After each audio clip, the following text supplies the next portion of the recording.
नमस्कार मित्रों, मेरा नाम है आदित्य। आप देख रहे हैं एडवोकेट आदित्य यूट्यूब चैनल।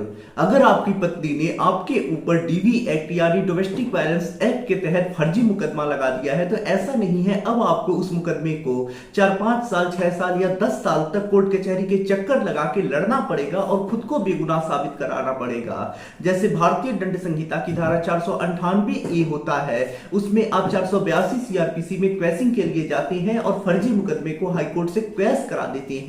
ऐसे ही डीवी एक्ट के मुकदमे को भी अब आप क्वैस करा सकते हैं, क्योंकि माननीय उच्च न्यायालय और सर्वोच्च न्यायालय ने कुछ ऐसे जजमेंट्स भी अब इस पे दे दिए हैं जिसमें कि डीवी एक्ट को भी क्वैस कराया जा सकता है।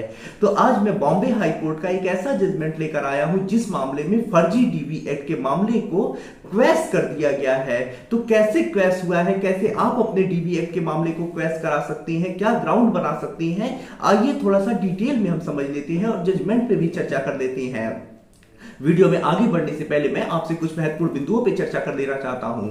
पहली चीज तो ये कि मेरी एक किताब पब्लिश हुई है जिसका नाम है legal guide for husband in matrimonial cases. जैसा इस किताब का नाम ही है legal guide for husband in matrimonial cases, वैसा ही इस किताब का उद्देश्य भी है। इस किताब में आपको मैट्रिमोनियल केस जैसे 498, 125 CrPC, DV act, section 9, divorce case, इन सब मुकदमों के संबंध में काफी अच्छी जानकारी मिल जाएगी। जैसे कैसे मुकदमा लड़ना है, कैसे बचाव करना है, कैसे प्रक्रिया चलेगी, कैसे डिस्चार्ज कराना है, कैसे क्वैस कराना है, कैसे मेंटेनेंस केस को खारिज करा के भरण पोषण देने से बचना है, कैसे सेक्शन 9 जीतना है, कैसे डिवोर्स लेना है, सारी चीजें समझ सकते हैं। तो यदि आप इस किताब को बाई करना चाहते हैं तो किताब का जो मूल्य है वो 600 रुपए है, जिसमें 100 रुपए कोरियर चार्ज है। किताब को बाई करने के लिए व्हाट्सएप पर मैसेज करिएगा।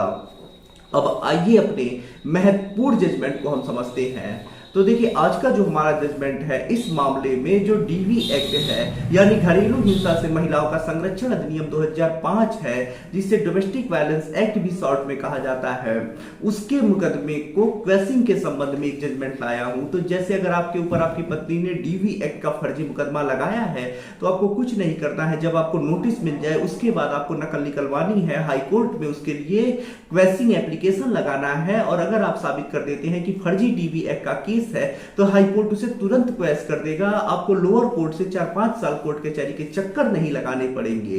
तो बहुत ज्यादा इंपॉर्टेंट जजमेंट है। जजमेंट का लिंक आपको डिस्क्रिप्शन में मिल जाएगा।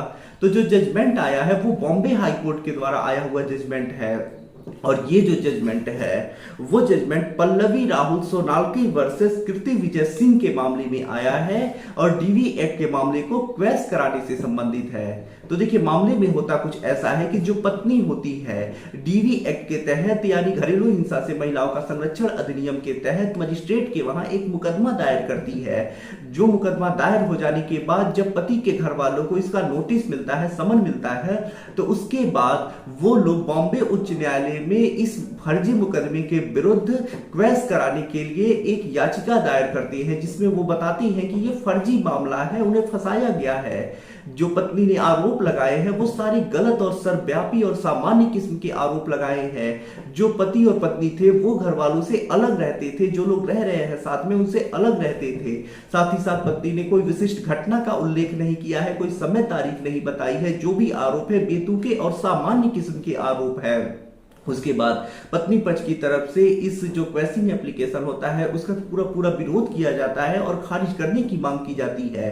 जब कोर्ट पूरे मामले को देखता है तो कोर्ट इसमें यही कहता है कि पत्नी ने जो आरोप लगाए हैं सामान्य किस्म के आरोप हैं। डीवी एक्ट के तहत जो अपराध बताया गया है, जो चीजें बताई गई हैं उसके वो आकर्षित नहीं करते हैं, उनके तहत वो अपराध नहीं बनाते हैं जो आरोप है। साथ ही साथ जो भी आरोप लगाए गए हैं उसमें कोई सामान्य किस्म की घटनाएं ही बताई गई हैं, कोई विशिष्ट घटना नहीं बताई गई है, ना ही कब क्रुएल्टी की गई इसके संबंध में कोई तारीख और समय बताया गया है। तो जो भी चीजें हैं बेतुके आरोप हैं और डीवी एक्ट के केस को आकर्षित नहीं करती है। तो ऐसे में ये मामला जो है वो क्वैस किए जाने के लिए सुयोग्य है। और इस मामले में पहले भी कुछ लोगों के एप्लीकेशन जो था उसे स्वीकार करके मामले को क्वैस किया जा चुका है। तो ऐसे में कोर्ट पति के घर वालों के ऊपर लगे मामले को रद्द कर देता है। जजमेंट का लिंक डिस्क्रिप्शन में मिल जाएगा। तो अगर आपके ऊपर भी डीवी एक्ट का मुकदमा हुआ है और आप चाहते हैं उसे क्वैश कराना, तो आप उसे क्वैश करा सकते हैं।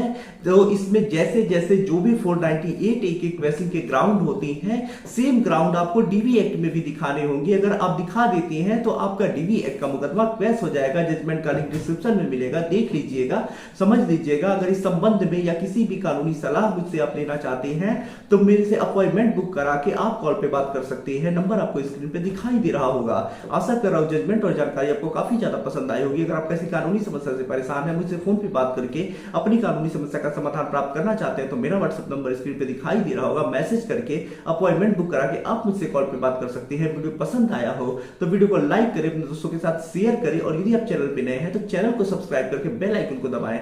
मिलते हैं नए वीडियो के साथ अगले दिन, तब तक के लिए जय हिंद, जय भारत।